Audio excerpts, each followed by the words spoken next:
Light codes are biogeometric signatures that are held within your light body. Every soul spark is born with some and earns more through their service to creation. While incarnated, they will merge into the consciousness field of the incarnate when they reach a specific vibrational octave. This is known as the Jacob's Ladder because the human body has 33 vertebrae. As the Kundalini rises up each vertebrae, a light code ignites like popcorn. Light code symptoms occur when these biogeometric signatures need to activate via the physical senses of the incarnate. Examples of these activations can be through singing, drawing, dancing, or even speaking them. With each of these techniques, one is simply light weaving the codes onto the earth plane for the highest good of the divine plan. When it comes to drawing light codes, this typically is to activate the incarnate. As you draw a code, it seeps into your optics, which then travel all the way to your thalamus. This is done by way of your optic nerve, which is your second cranial nerve. This nerve aids in helping to transmit visual information from the retina to the cerebral cortex. 90% of the cerebral cortex is a 6-layered neocortex, which houses pyramidal cells in layers 2 and 3. Pyramidal cells are multipolar neurons that can receive large files of information. Layers 5 and 6 of the neocortex project information into the thalamus, brainstem, and the spinal cord. This is the full breakdown of why you will randomly draw light codes. Now, understanding how light codes work when you visually see them, it is very important to use discernment when looking upon ones you did not draw yourself. Always remember that less is more when it comes to high vibrational light codes. Light codes carry a frequency, and if you are trying to scan too many mixed frequencies at one time, it will overload your central nervous and nervous systems. Many of you who listen to those who channel light codes or view them will notice sudden anxiety and restlessness days after. This is because it is not properly transmitted by the hosted channeler. Again, less is more when it comes to light codes.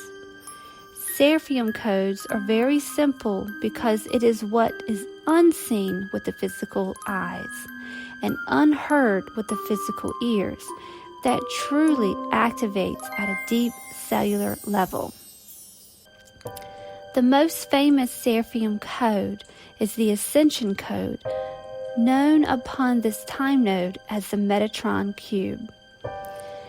This light code is about mending the 11 earthly loose fibers of your essence and merging with them so you can create the grand internal solar flash.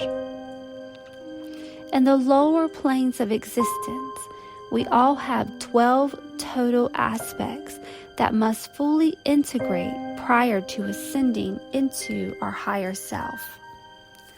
The number 13 represents the mother aspect, which is equivalent to our higher self.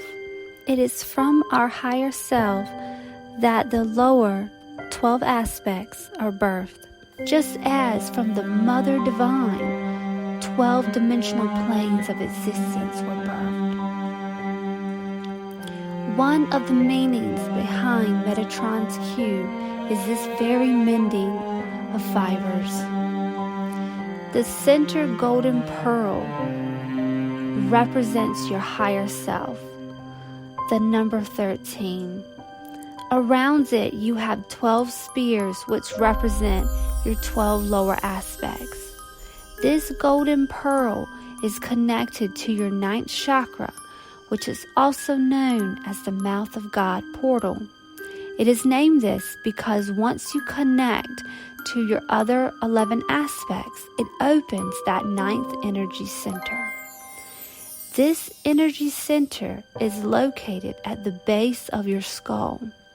When it is activated, golden plasma honey pours down your spine. This is what starts the Kundalini awakening. When this activates, you start to stream from the Metatronic universal mind. This is the universal mind of this universal structure that houses the grand 144 suns. As this golden honey feeds into your bloodstream, it activates your cells. This is what DNA activations are. As they upgrade, you emit golden pollen, which looks like fairy dust. Always use discernment when it comes to any of the hyped up 3D modalities in the so-called lightworker communities. And always ask yourself these questions. Is this just a temporary high, or does this activate me at a cellular level that sticks? Does this infuse me with fear? Am I investing a lot of my physical money into a temporary fix? Is this distracting me and keeping me from going within? Is this causing me to give away my power and step out of my own sovereignty? Is this creating an addictive behavioral pattern for me? Am I forcing my enlightenment, or am I surrendering to my spirit and trusting the flow of the process? The reason why I say 3D modalities is because anytime you are looking outside of yourself to retrieve quick fixes, activations, or upgrades is of the 3D frequency. Organic 5D frequency and higher is done within self, not without self. Those who are already anchored in a 5D form can self-heal, upgrade, and activate themselves at will. True masters will teach you this and motivate and empower you to do this on your own. True mastery is when you are aligned with your own pillar of light, not allowing anyone to feed from it nor be codependent on others for your own enlightenment.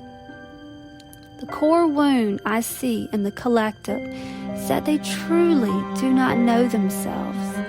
People are too busy trying to be someone else that they feel others want them to be, simply to fit in. Enlightenment is when you truly know all aspects of who you are and walk as a leader, not as a follower. Envy your own light. Desire to be your own wholeness, not someone else's. See the beauty that you are. See that bright light inside of you and emit it out for all to see.